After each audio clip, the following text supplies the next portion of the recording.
দর্শক আমন্ত্রণ জানাচ্ছি রাতের দীপ্ত সংবাদে। আপনাদের সঙ্গে এই মুহূর্তে আছে আমি রুবায়েত হাসান। আর শুরুতেই থাকছে প্রধান খবরের শিরোনাম। শিশু রামিসা ধর্ষণ ও হত্যা মামলায় সোহেল ও তার স্ত্রীর বিচার শুরু, সর্বোচ্চ শাস্তি প্রত্যাশা আইনজীবীর। বিদ্যুৎ সাশ্রয়ে আবারও সন্ধ্যা 7টা পর্যন্ত খোলা থাকবে দোকান ও বিপণী বিতান, আজ থেকেই কার্যকর। সাফের সেমিফাইনালে বুধবার বাংলাদেশের প্রতিপক্ষ নেপাল, গ্রুপ পর্বের সেরা হতে না পারলেও লক্ষ্য ফাইনালে ওঠা।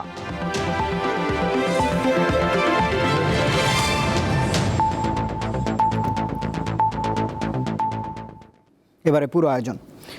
রাজধানীর পল্লবীতে শিশু রামিসা ধর্ষণ ও হত্যা মামলায় সোহেল রানা এবং তার স্ত্রীর বিরুদ্ধে অভিযোগ গঠন করে বিচার শুরুর আদেশ দিয়েছেন আদালত। আগামীকাল থেকেই শুরু হচ্ছে আলোচিত এই মামলার সাক্ষ্য গ্রহণ। আসামিদের সর্বোচ্চ সাজা হবে বলে প্রত্যাশা করছেন রাষ্ট্রনিয়োজিত আইনজীবী। সোমবার সকালে ঢাকা মহানগর দায়রা জজ আদালতের শিশু সহিংসতা দমন ট্রাইব্যুনালে আনা হয় চাঞ্চল্যকর রামিসা হত্যাকাণ্ডের আসামি সোহেল রানা ও তার স্ত্রী স্বপ্না খাতুনকে। পরে পুলিশের কড়া নিরাপত্তায় তাদের তোলা হয় এজলাসে। অভিযোগ গঠনের শুনানিতে প্রথমে রাষ্ট্রপক্ষের বিশেষ পাবলিক প্রসিকিউটর আদালতে রামিসার সাথে ঘটা নৃশংস ঘটনার বর্ণনা তুলে ধরে অভিযোগ গঠনের প্রার্থনা জানান। এ সময় রাষ্ট্র নিযুক্ত আসামি পক্ষের আইনজীবী তাদের নির্দোষ দাবি করেন। পরে আসামিদের বিরুদ্ধে অভিযোগ গঠন করে বিচার শুরুর আদেশ দেন ঢাকা মহানগর শিশু সহিংসতা দমন ট্রাইব্যুনালের বিচারক। 1 নম্বর আসামির বিরুদ্ধে নারী ও শিশু নির্যাতন দমন আইনের 9(2) ধারায় চার্জ গঠন করেছেন এবং 2 নম্বর আসামি স্বপ্না খাতুনের বিরুদ্ধে এই ঘটনা সহায়তা করার জন্য, অর্থাৎ ধর্ষণ হত্যাকাণ্ড এই দুটি অপরাধে সহায়তা করার জন্য 9(2) এর সাথে পঠিতব্য 30 ধারার অধীনে চার্জ গঠন করেছেন। দ্রুত এই মামলা নিষ্পত্তি হবে বলে আশা করেন তিনি। আগামীকাল রাষ্ট্রপক্ষে সাক্ষী উপস্থাপনের জন্য নির্দেশ দিয়েছেন সংশ্লিষ্ট কর্তৃপক্ষকে এবং একই সাথে আগামীকাল থেকে এই মামলার সাক্ষ্য গ্রহণ প্রক্রিয়া একটানা চলিতে থাকিবে।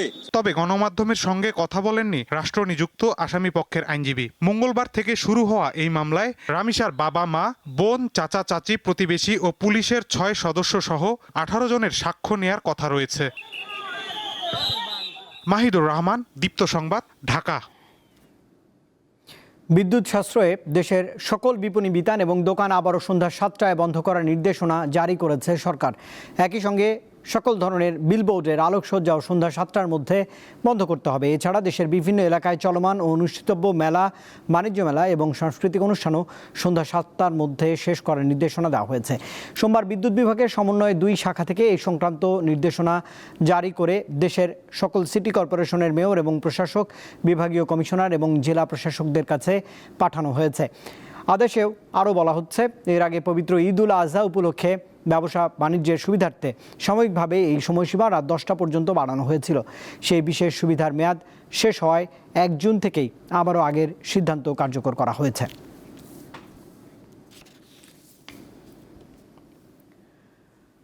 যে কোনো সহিংসতা এবং চাঁদাবাজির বিপক্ষে সরকারের অবস্থান, এ কথা জানিয়েছেন প্রধানমন্ত্রীর উপদেষ্টা এবং প্রধানমন্ত্রীর কার্যালয়ের মুখপাত্র মাহাদি আমিন। সোমবার রাজধানীর তেজগাঁওয়ে প্রধানমন্ত্রীর কার্যালয়ে সংবাদ সম্মেলনে তিনি এসব কথাই জানিয়েছেন।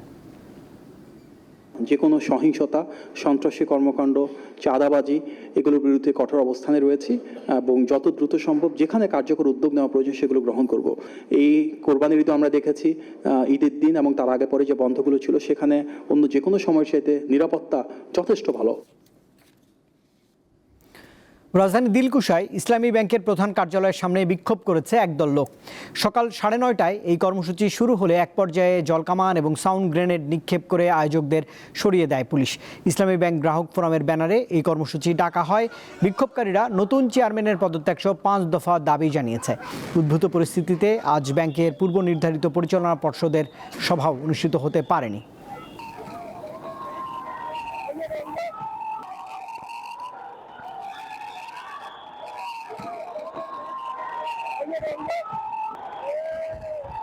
চট্টগ্রামের ফয়েজ লেক এলাকার একটি আবাসিক হোটেল থেকে স্বামী স্ত্রীর মরদেহ উদ্ধার করেছে পুলিশ। স্ত্রী বিষ পানে এবং স্বামী ফ্যানের সঙ্গে ঝুলে আত্মহত্যা করেছে বলে প্রাথমিকভাবে ধারণা করা হচ্ছে। রবিবার তারা হোটেলটির একটি কক্ষে অবস্থান করছিলেন। সকালে কোনো সাড়া না পেয়ে দরজা ভেঙে ভেতরে প্রবেশ করে হোটেল কর্তৃপক্ষ। পরে পুলিশ এসে মরদেহ উদ্ধার করে। মৃত রিপন ক্ষুদ্র ব্যবসায়ী এবং সোনিয়া আগ্রাবাদে বাসাবাড়ির কাজ করতেন। আন্তর্জাতিক প্রসঙ্গ। লেবাননে ইসরায়েলের চলমান সামরিক অভিযানকে কেন্দ্র করে যুক্তরাষ্ট্র ইরান শান্তি আলোচনায় নতুন করে জটিলতা তৈরি হয়েছে। ইরানের সংবাদ মাধ্যম জানিয়েছে, লেবানন এবং গাজা ইসরায়েলের কর্মকাণ্ড এবং যুদ্ধবিরতি লঙ্ঘনের অভিযোগে ওয়াশিংটনের সঙ্গে চলমান আলোচনা স্থগিত করার সিদ্ধান্ত নিয়েছে তেহরান।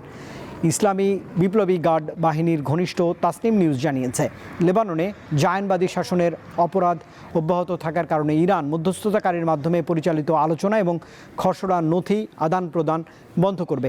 এদিকে লেবাননের যুদ্ধ পরিস্থিতি নিয়ে সোমবার জরুরি বৈঠকে বসার কথা রয়েছে জাতিসংঘ নিরাপত্তা পরিষদের।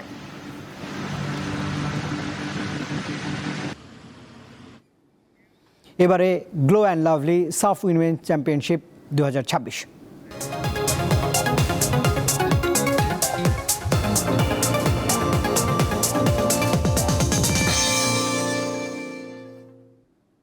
সাফ নারী চ্যাম্পিয়নশিপে নেপালের বিপক্ষে দলের রক্ষণভাগ ঠিক থাকলে বুধবার ম্যাচের ফল আশানুরূপ হবে বলে মনে করছেন বাংলাদেশ দলের লেফট ব্যাক শামসুন নাহার। এদিকে গোলরক্ষক কোচ মাসুদ আহমেদ উজ্জ্বলও জয়ের ব্যাপারে আত্মবিশ্বাসী। ভারতের মাটিতে স্বাগতিকদের ধরাশায়ী করার যে পরিকল্পনা করেছিল বাংলাদেশের মেয়েরা গ্রুপ পর্বের ম্যাচে, তা বাস্তবে রূপ নেয়নি। মারিয়া মান্দারা হেরেছেন 3-0 গোল ব্যবধানে। তারপরও সাফের ফাইনালে ওঠার লক্ষ্য তাদের। এবারের প্রতিপক্ষ টানা দুবারের রানার্স আপ নেপাল। ইন্ডিয়ার মতো টিমের এগেনস্টে যখন আপনি খেলতে যাবেন, সব ডিপার্টমেন্ট একসাথে পারফর্ম করতে না পারলে আসলে এটার পানিশমেন্ট আপনাকে পেতেই হবে। প্রত্যেকটা প্লেয়ারকে মানসিকভাবে চাঙ্গা করার চেষ্টা করতেছি, যাতে তারা তাদের স্বাভাবিক খেলাটা ফিরে আসতে পারে। হ্যাট্রিক শিরোপা জয়ের লক্ষ্য নিয়ে ভারতের গোয়া শহর এসেছে বাংলাদেশ নারী ফুটবল দল, কিন্তু প্রথম 2 ম্যাচের পারফরমেন্স শঙ্কায় ফেলে দিয়েছে। প্রথমটিতে জয় পেলেও হজম করতে হয়েছে 2 গোল। এখন ঘুরে দাঁড়ানোর কোনো বিকল্প নেই, কিন্তু কতটা সম্ভব? ওনাদের খেলার ফিলোসফি আমরা অবশ্যই একটু এলেও জানি, বা এত বছর ধরে খেলছি ওনাদের সাথে।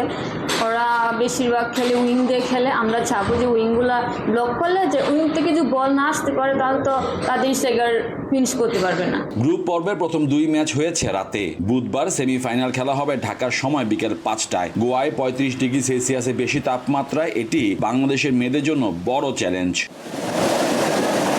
মোহাম্মদ হাসিব, দীপ্ত স্পোর্টস, গোয়া, ভারত। দর্শক, এই খবরের সঙ্গে শেষ করছি রাতের দীপ্ত সংবাদ। শেষ করার আগে প্রধান খবরের শিরোনাম থাকছে আরেকবার। শিশু রামিসা ধর্ষণ ও হত্যা মামলায় সোহেল এবং তার স্ত্রীর বিচার শুরু, সর্বোচ্চ শাস্তির প্রত্যাশা আইনজীবীর। বিদ্যুৎ সাশ্রয়ে আবারও সন্ধ্যা 7টা পর্যন্ত খোলা থাকবে দোকান ও বিপণী বিতান, আজ থেকে এই কার্যকর। সাফের সেমিতে বুধবার বাংলাদেশের প্রতিপক্ষ নেপাল, গ্রুপ সেরা হতে না পারলেও লক্ষ্য ফাইনালে ওঠা।